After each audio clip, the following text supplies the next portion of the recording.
마태복음 28장 16절로 20절 말씀, 영혼 구원은 사명이다, 영혼 구원은 사명이다 라고 하는 제목으로 함께 은혜를 나누도록 하겠습니다. 게리 켈러 또 제이 파파산이 지은 책 원싱이라고 하는 그런 책이 있습니다. 기독 서적은 아니고 일반 서적인데 260조 동안 그 세계 베스트셀러로 이렇게 많이 알려졌던 그런 책입니다. 이 책에서 말하는 핵심은 뭐냐면, 이 복잡한 세상을 이기고 인생의 반전을 불러오는 것은 단순함의 힘이다 라고 이렇게 이야기하고 있어요. 복잡한 세상을 이기고 인생의 반전을 불러올 수 있는 것은 단순함의 힘이다. 인생의 성공과 행복은 자신에게 가장 중요한 단 하나, 가장 중요한 한 가지 일에 집중하라고 말하고 있어요. 인생에 가장 소중하다고 여겨지는 것, 그것에 집중을 해라.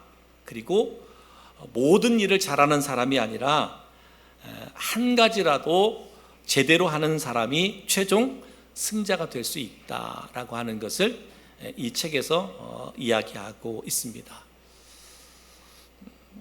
저는 왜 일반 서적의 이야기를 하느냐? 우리 그리스도인들이 신앙생활에 성공하고 행복하게 살아가려고 할 때 우리들이 가지고 있는 핵심이 있어요. 핵심. 성도들이 해야 할 핵심이 있어요. 그리스도인이 해야 할 핵심이 있어요. 그 핵심을 잃어서는 안 된다는 거예요. 우리가 신앙생활을 잘하고 그 다음에 행복한 그리스도인이 되기 위해서는 우리 그리스도인에게 주어진 핵심이라는 것을 바로 알아야 된다라고 하는 것이죠. 예수님께서 제자들을 부르셨습니다. 그리고 그들을 훈련시켰죠. 그러면서 그들에게 이렇게 말씀했습니다. 마태복음 4장 19절 말씀에 나를 따라오라. 내가 너희를 사람 낚는 어부가 되게 하리라. 제자들을 부르셔서 훈련시키면서 이 말씀을 주셨어요. 나를 따라오라. 내가 너희를 사람 낚는 어부가 되게 하리라 그랬습니다. 그리고 제자들에게 분부한 명령들이 있어요. 마태복음 28장 19절 20절 우리 읽었던 말씀인데, 그러므로 너희는 가서 모든 민족을 제자로 삼아 아버지 아들과 성령의 이름으로 침례를 베풀고 내가 너희에게 분부한 모든 것을 가르쳐 지키게 하라. 볼지어다 내가 세상 끝날까지 너희와 항상 함께 있으리라. 이 말씀을 주셨어요. 제자들에게 주신 하나님의 명령이죠. 그리고 예수님께서 그 제자들에게 유언의 말씀을 주셨는데, 유언의 말씀이 뭐냐? 사도행전 1장 8절 우리가 잘 아는 말씀이잖아요. 오직 성령이 너에게 임하시면 너희가 권능을 받고 예루살렘과 온 유다와 사마리아와 땅끝까지 이르러 내 증인이 되리라. 이 말씀을 유언으로 주셨어요. 예수님께서 승천하시면서 이제 제자들을 떠나가시면서 그들에게 유언과 같은 말씀을 주셨습니다.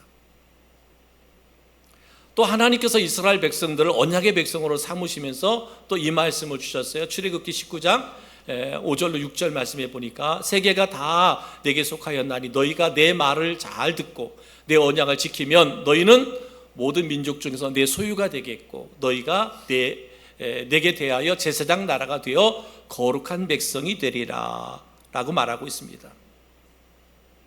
여기서 말씀하시는 예수님이 제자들을 불러서 훈련한 것이나 또 명령을 주신 것이나 유언을 하신 것이나 또 이스라엘 백성들을 향하여 주님께서 그 백성들을 언약의 백성으로 삼아주신 때 주셨던 말씀들, 우리가 신앙생활하면서 이것을 붙들어라고 말씀했어요. 그리고 이것들을 붙들어야 우리가 성공할 수 있다, 이 말씀을 주셨습니다. 그렇다고 보면 우리 이 시대에 그리스도로 살아가고 있는 성도들 그리고 교회가 시급하게 붙들고 회복해야 되는 우리 신앙생활의 핵심이 무엇일까? 핵심이 무엇일까? 신앙생활의 핵심이 무엇이냐? 이것은 바로 한 사람의 생명을 소중하게 여기는 것이다 그랬어요. 한 사람의 생명을 소중하게 여기는 것이 오늘 우리 그리스도인이 가져야 되는 핵심이라는 거예요. 핵심. 다시 말하면 영혼 구원에 대한 사명이다 라고 말합니다. 영혼 구원에 대한 사명. 때로는 우리들이 그럴 수 있잖아요. 우리가 교회 와서 예배 드릴 때 하나님을 통해서 위로의 말씀, 축복의 말씀, 소망이 있는 말씀, 이런 말씀을 듣고 돌아갔으면 좋겠는데 왜 오늘도 말씀 가운데 그런 것과는 조금 상관이 없는 그냥 영혼 사랑, 영혼 한 생명의 소중함에 대해서 이야기할까? 말씀드렸잖아요. 행복한 그리스도인, 성공적인 신앙생활을 하기 위해서는 이 핵심을 잃어버리면 안 된다. 이 핵심을 잃어버리면 안 된다. 그렇게 다르게 표현하면 이 핵심을 붙들고 우리가 순종해 살아가면 우리 그리스도인은 행복한 그리스도인, 성공적인 그리스도인이 될 수 있다라고 하는 거죠. 그래서 서두에 말씀드렸던 것처럼 원싱이라고 하는 책에서 말씀한 게 뭐라 그랬어요? 우리가 복잡한 세상을 이기고 인생의 반전을 불러오는 것은 단순함의 힘이라 그랬잖아요. 그러니까 오늘 우리 그리스도인들이 하나님이 기뻐하는 온전한 성도가 되기 위해서는 우리 믿음 생활이, 신앙 생활이 단순해야 돼요. 정말 단순해야 돼요. 그 단순함의 핵심이 오늘 성경에서 뭐라고 있느냐? 영혼 사랑이다, 영혼 구원이다 라고 말합니다. 그러니까 우리 그리스도인이 영혼을 사랑하고 영혼을 구원하는 일에 나의 삶의 핵심으로 두고 단순한 그 믿음만 가지고 살아간다면 우리는 뭐 한다는 거예요? 우리의 신앙생활은 성공적인 신앙생활을 할 수 있다, 행복한 그리스도인이 될 수 있다라고 말하고 있습니다. 여러분, 우리가 살아가고 있는 현대는 극도의 이기주의 그리고 황금만능주의가 만연하고 있습니다. 그러다 보니까 한 생명의 소중함과 고귀함은 경시하는 경향이 있습니다. 내가 바라고 내가 원하는 것을 성취하는 데 있어서 한 생명이 죽어가는 것 별로 그렇게 신경 쓰이지 않습니다. 한 가정이 망하는 것 별로 그렇게 신경 쓰지 않습니다. 한 사업장이 망하는 것 별로 신경 쓰지 않습니다. 왜냐하면 나만 잘 되면 되니까. 그죠? 나만 잘 되면 되니까. 우리 가정과 우리 가족만 잘 되면 되지, 누가 죽어져 가든 누가 상처를 받든 누가 뭐 이렇게 망하든 별로 신경 쓰지 않아요. 그렇잖아요? 그러면서 뭐예요? 돈만 있으면 되잖아요. 황금만능주의잖아요. 돈 있으면 안 되는 게 없어요. 그런 시대에 살아가고 있어요. 그러다 보니까 한 영혼을, 한 생명을 소중하게 여기지 않는 거예요. 지금 우리나라가 지금 저출산율이 세계 1위잖아요. 그죠? 세계 1위입니다. 애들을 안 낳겠다는 거잖아요. 왜요? 그냥 우리 부부만 그냥 행복하게 살다가 즐기다가 죽으면 되지. 뭐 우리 애들 낳아가지고 애들 고생시키냐 말. 또 애들 때문에 내가 하고 싶은 일들 하지 못하면 그렇게 사냐 말이죠. 이게 이기주의잖아요. 그죠? 이게 이기주의. 젊은이들이 이기주의잖아요. 아이고 뭐 사회가 너무 힘들고 어려우니까 나중에 우리 자녀들이 이 사회에서 감당해야 할 그 많은 어려운 일들 이거 생각하니까 아유 괜히 우리 아이들에게 그냥 고생 물려주느니 아니 낳지 말자. 이게 이기주의잖아요. 그죠? 우리 예수 믿는 그리스도인들 그러면 안 됩니다. 그죠? 우리 그리스도인들은 그러면 안 돼요. 정말 인간의 생명까지도 자신의 목적을 이루기 위해서 수단으로 사용하는 이 시대 가운데 우리 그리스도인들은 뭐예요? 한 사람의 생명을 소중하게 여길 수 있어요. 그래서 영혼 구원에 대한 그 사명을 우리에게 주셨다는 것을 한순간도 잃어버리면 안 된다. 예수님께서는 뭐라 그랬어요? 한 사람의 생명이 천하보다도 귀하다. 그죠? 천하보다도 귀하다 이렇게 말씀했어요. 마태복음 16장 26절에 이렇게 말합니다. 사람이 만일 온 천하를 얻고도 제 목숨을 잃으면 무엇이 유익하리요? 사람이 무엇을 주고도 제 목숨과 바꾸겠느냐? 주님 말씀했어요. 한 영혼이, 한 생명이 천하보다도 귀하다. 그러면서 누가복음 5장 32절에 주님께서 이렇게 말씀합니다. 내가 의인을 부르러 온 것이 아니요 죄인을 불러 회개시키러 왔노라. 주님께서 오신 목적은 뭐예요? 죄인을 불러 회개케 하러 왔다라는 얘기는 뭐예요? 죄인을 구원하기 위해서 오셨다라는 말씀이잖아요. 요한복음 10장 10절에도 이렇게 말씀했어요. 내가 온 것은 양으로 생명을 얻게 하고 더 풍성히 얻게 하려는 것이라 라고 말씀하고 있습니다. 사랑하는 성도 여러분, 저는 우리 성도 한 사람 한 사람이 예수님처럼 한 생명을 소중히 여기고 존중히 여기는 그러한 마음을 가질 수 있기를 주님의 이름으로 축복합니다. 여러분, 여기 저희 교회가 존재하는 교회의 본질이 뭐냐? 교회의 본질이 뭐냐면 영혼 사랑과 구원이 있습니다. 교회가 세워진 이 본질이 뭐냐? 영혼 사랑, 영혼 구원이 있습니다. 그러니까 교회가 교회로서의 본질을 잃어버리면 세상으로부터 교회는 비난을 받게 되어 있습니다. 비난을 받아요. 여러분, 교회를 향하여 주님께서 뭐라 그랬어요? 너희는 세상의 빛과 소금이라 그랬어요. 너희는 세상의 빛과 소금이라 그랬어요. 그러면 빛과 소금에 우리가 세상에서 착한 일하고 좋은 일하는 게 빛과 소금이냐? 여기서 말할 때 빛과 소금은 뭐냐면 영혼 사랑과 연결됩니다. 주님께서 영혼 사랑, 교회의 본질이 영혼 사랑이라 그랬는데, 그리고 너희는 세상의 빛과 소금이라 그랬는데, 여러분 생각해 보십시오. 우리가 주님께서 영혼을 사랑함 같이 우리가 영혼을 사랑하게 될 때 세상에 나아가서 죄 가운데 방황하고 있는 영혼들에게 우리는 어떻게 하겠습니까? 그리스도인으로 주님의 마음으로 그들에게 다가가겠죠. 그죠? 그들에게 다가가고 그들을 섬기고 그들을 사랑하고 그들을 축복해 줄 겁니다. 이것이 뭐예요? 세상의 빛이고 소금인 거예요. 그런데 교회가 이 사명을 잃어버리니까 세상으로부터 교회가 비난을 받는 거예요. 궁극적인 건 뭐예요? 영혼 사랑. 교회의 궁극적인 목적이 영혼 사랑인데 그 영혼 사랑을 하지 않으니까 세상은 교회를 향하여 비난한단 말이에요. 그럼 영혼 사랑은 무엇으로 나타나겠어요? 이웃 사랑으로 나타나야 되잖아요. 믿지 않는 영혼들을 긍휼히 여기고 불쌍히 여기고 예수님의 마음 심장을 가지고 나아가서 뭐예요? 그들을 향해 그들을 위해서 중보하고 그들을 위해서 복음을 전하고 그들에게 사랑과 선을 행하고 베풀고 나누고 섬길 수 있는 것, 이것이 교회가 해야 할 일이고 성도들이 해야 할 일입니다. 근데 영혼 사랑의 마음을 갖지 않으니까 이 일을 못하는 거예요. 그러니까 세상은 교회를 비난하게 되는 거죠. 사랑하는 성도 여러분, 저는 우리 성도 한 사람 한 사람이 잃어버린 한 영혼을 여러분의 가슴에 품으시기를 주님의 이름으로 축복합니다. 한 영혼이 돈보다 권력보다 명예보다 쾌락보다 어떤 사상보다 더 중요하다는 거예요. 더 중요하다는 거예요. 내가 그 영혼을 구원할 수 있다면 내 욕심도 포기할 수 있는 거예요. 그것이 물질이든 권력이든 명예든 쾌락이든 어떤 이념과 사상이든 이것까지도 포기할 수 있어야 돼요.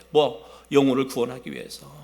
연약한 사람들, 죄 가운데 빠진 사람들, 실패한 사람들, 외로운 사람들, 병든 사람들, 무엇보다 영혼이 병든 사람들, 그들에 대한 관심을 가져야 된다는 거죠. 내 주변에 그렇게 지치고 상한 영혼들이 있다면 여러분, 그들을 내 가슴에 품어야 된다는 거예요. 여러분 가슴 속에 품어야 된다는 거예요. 저 사람 왜 저러는지 모르겠어. 내가 사랑을 주고 베품에도 불구하고 여전히 강팍하고 완악한 그들을 바라보면서 왜 저렇게 마음이 강팍한지 모르겠어가 아니라, 그럴수록 우리는 그들을 내 가슴에 품어야 돼. 정말 그들을 내 가슴에 품고 그 영혼을 위해서 우리가 기도하고 축복하고 또 담대하게 복음을 전할 수 있어야 돼요. 그게 교회고 그게 성도다 말이에요. 여러분, 우리가 총추석 전도주의를 하고요. 그리고 찬양 간증 집회, 그 다음에 간증 전도 집회 하는 이유가 뭐겠어요? 우리의 마음 속에 그런 영혼 사랑에 대한 뜨거운 마음과 열정을 가지고 행하자는 거잖아요. 여러분, 오늘도 뷰티 화장품 오한선 회장님, 장로님 오셔서 간증할 텐데 저도 한 번도 그분의 간증을 들어보진 않았어요. 유튜브에도 많이 나와 있지만 일부러 안 들었습니다. 왜? 오늘 듣고 싶어서. 분명히 간증이 있을 거예요. 분명히 간증이 있어요. 제가 그 이사님 저번에 주보 가지러 왔다가 잠깐 이야기를 들어보니까 간증이 있을 수밖에 없어요. 하나님이 일하시지 않으면 안 될 수밖에 없는 그런 상황 가운데서 하나님이 하셨어요.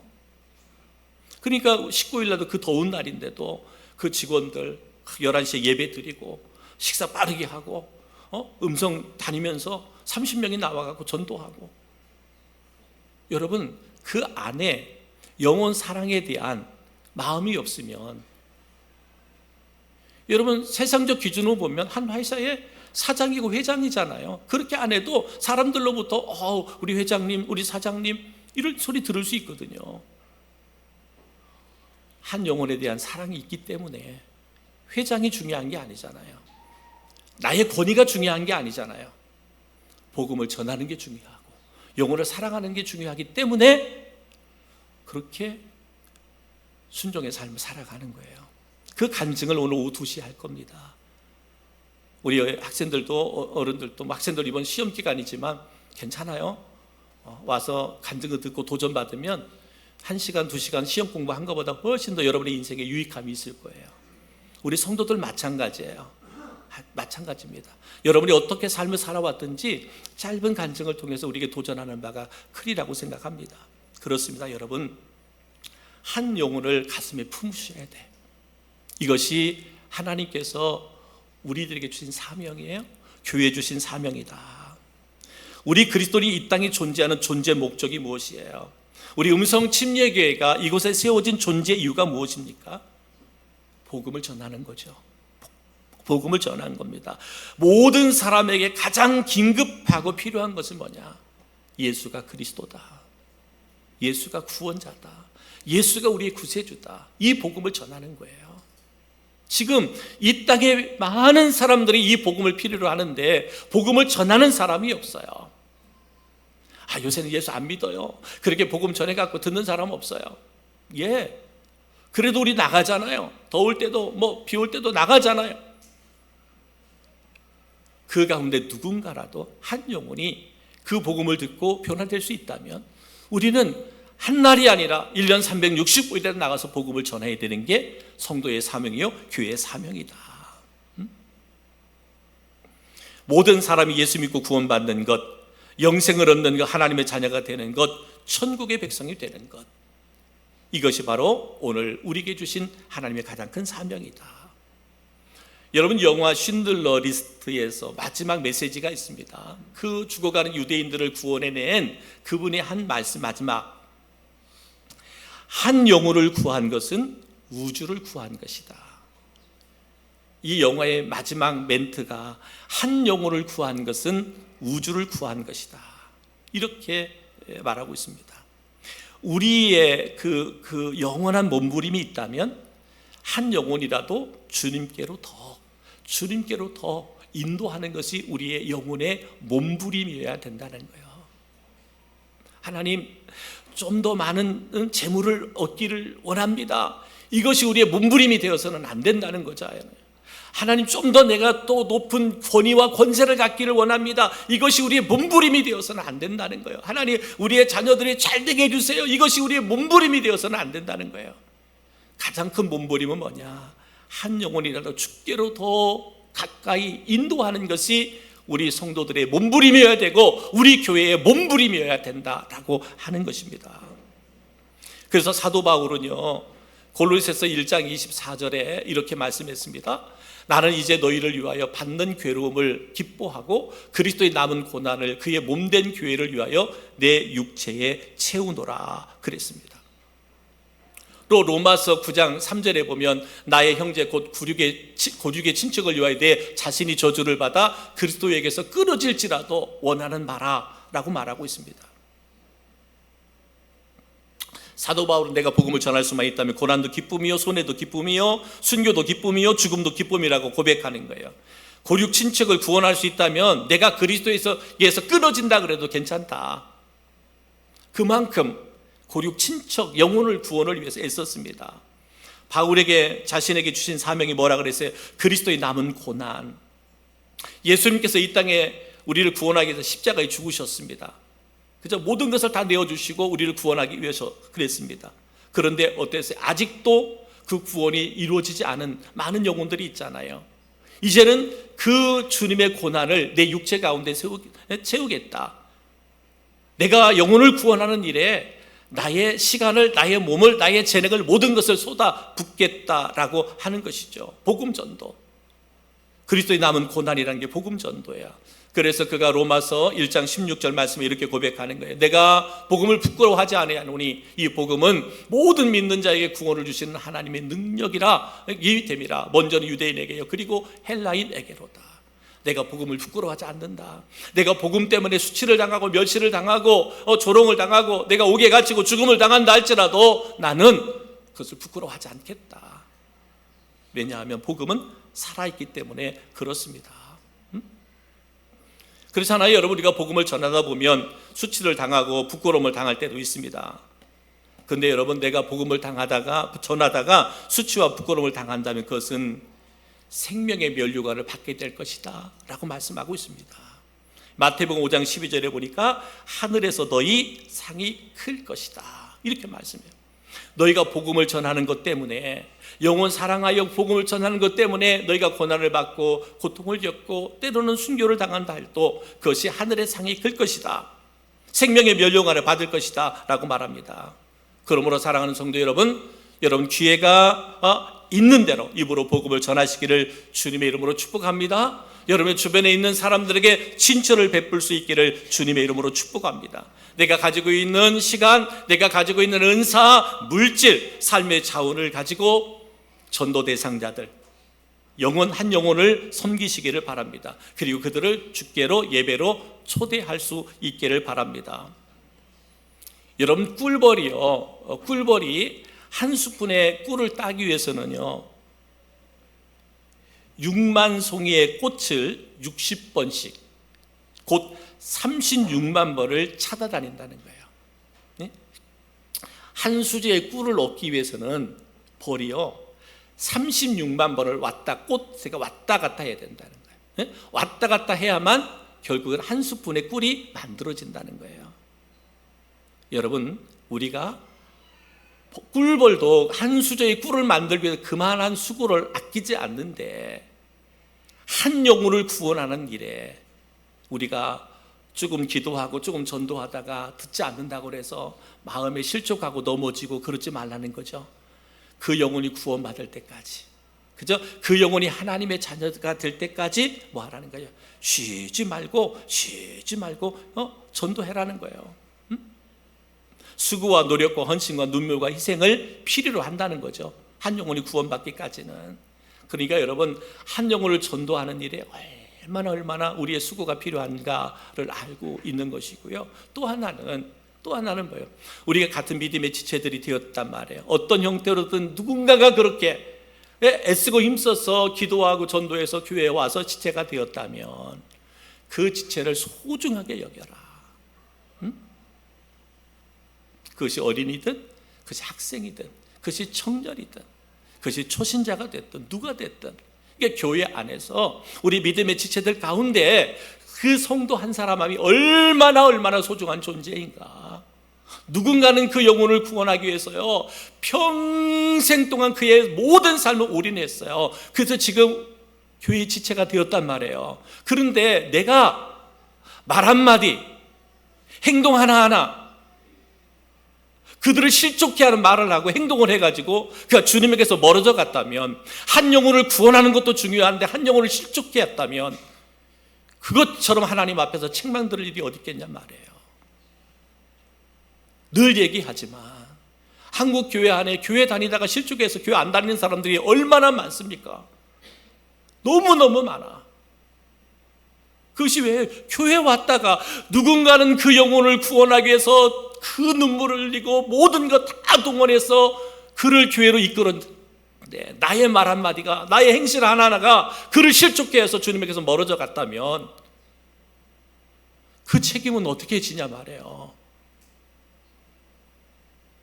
그러니까 여러분, 우리가 교회에서 신앙생활할 때 다 주님의 마음을 가지고 어린이가 됐든 학생이 됐든 청년이 됐든 어른이 됐든 누구 하나하나 그 영혼을 사랑하는 그 마음 가지고 보듬고 사랑하고 축복하고 격려하고 세워주고. 아멘이죠? 아멘이죠. 그게 교회예요. 그게 공동체다 이 말입니다. 우리가 이런 예화를 우리가 많이 들었는데요, 실제적인 예화잖아요. 영국의 글래스고의 유명한 설교가 존 하퍼 목사가 미국의 무디 기념교회 초청으로 타이타닉 호를 타고 이제는 설교하러 집회에 설교하러 가다가 그 타이타닉 호가 이게 그 빙산에 이렇게 침몰하게 됐잖아요. 많은 사람들이 죽었어요. 이 하퍼 목사님도 막 배에서, 파산한 배에서 이제 뭐 하나 잡고 막 요동치고 있는데, 그때 젊은이도 널판 하나 잡고 막 있는 거예요. 근데 그때 그랬어요. 젊은이가 물어봤어요. 젊은이, 예수 믿습니까? 아니요. 또 막 물에서 사투를 하잖아요. 또 그러다가 또 이게 얼굴이 마주쳤어요. 예수 그리스도를 믿기로 했습니까? 아니요, 아직 안 했습니다. 이때 큰 파도가 몰아쳐 가지고요, 하퍼 목사님을 삼켰어요. 하퍼 목사님은 거기서 그냥 죽임을 당하 죽게 됩니다. 그때 예수 믿습니까? 예수 믿기로 했습니까? 했을 때 아니요, 아직은 아닙니다 라고 말했던 청년은 구사일생으로 이렇게 살아났어요. 그러다가 한 젊은이가 뉴욕에 열린 기독 청년 집회에 참석해서 자신의 이야기를 간증합니다. 여러분, 저는 존 하퍼에 의해서 마지막으로 전도받은 사람입니다. 그 배가 침몰하는 가운데서 젊은이, 예수님 믿습니까? 또 사투하다가 또 만났을 때 젊은이, 예수님 믿기로 했습니까? 아니요 라고 대답했지만, 구사일생으로 살았던 이 젊은이는 이 하퍼 목사님, 예수님 믿습니까? 라고 하는 그 질문 앞에 결국은 거기에 배에서, 바다에서 구원받은 다음에 그가 복음을 정식으로 듣게 되고 구원받았다는 거예요. 그러면서 그가 고백하는 것, 하퍼 목사가 마지막 전도해서 구원받은 사람이 접니다. 그러면서 이제는 그가 뭐 하는 거예요? 이제는 복음을 외치는 거예요. 오직 예수가 그리스도입니다. 예수가 그리스도입니다. 예수님만이 나의 구원자, 예수님만이 나의 생명이 되십니다. 이것을 청년 집회에서 간증하는 거예요. 여러분, 존 하퍼 목사님은 죽었지만 복음을 전해드린 청년들은 살아나서 지금 복음을 전하고 있는 거예요. 복음은 지금도 우리의 삶의 현장에서 살아 역사하고 있다라는 거예요. 우리가 예수 믿고 하나님의 자녀가 되어 예배할 수 있는 것은 누군가의 눈물의 기도가 있었기 때문에 그렇습니다. 여러분, 그냥 이 시간 여러분이 이 자리에 나와서 예배할 수 있는 거, 어떻게 하다 보니까 내가 교회 다니게 됐고 음성 침략에 와서 예배하는 거야. 아닙니다. 여러분을 위해서, 여러분의 한 영혼을 위해서 얼마나 많은 사람들이 순교의 삶을 살았는지 몰라요. 늘 얘기하지만 이 조성 땅을 위해서 그 젊은 선교사들이, 그 가족들이 어린아이들과 함께 순교했던 그들의 순교가 있었고요, 또 여러분 한 사람을 구원하기 위해서 그 누군가의 노력과 애씀이 있었기 때문에 오늘 구원받아 이 시간 하나님을 예배할 수 있는 거예요. 결코 헛된 것이 아니란 말이에요. 그렇다고 보면 이 하퍼 목사님의 마지막 전도를 듣고 예수 믿었던 이 청년이 이제는 그 청년 집회에 나와서 예수의 복음을 전할 수 있었던 것, 그렇다고 보면 그 은혜를 우리가 깨닫는 우리들이 뭐 하게 되겠어요? 그것이 내 가족이 됐든 내 친척이 됐든 내 이웃이 됐든 내 친구가 됐든 그 영혼을 위해서 우리는 기도하고 전도해야 되는 거죠. 우리가 그렇게 전도할 때, 그 영혼을 사랑하고 영혼을 구원하는 일을 행할 때 주님이 그렇게 기뻐하신다라고 말씀하고 있습니다. 스바냐 3장 17절에 이렇게 고백하고 있습니다. 너희 하나님 여호와가 너희 가운데 계시니 그는 구원을 베푸실 전능자시라. 그가 너로 말미암아 기쁨을 이기지 못하며 너를 잠잠히 사랑하시며 너로 말미암아 즐거이 부르며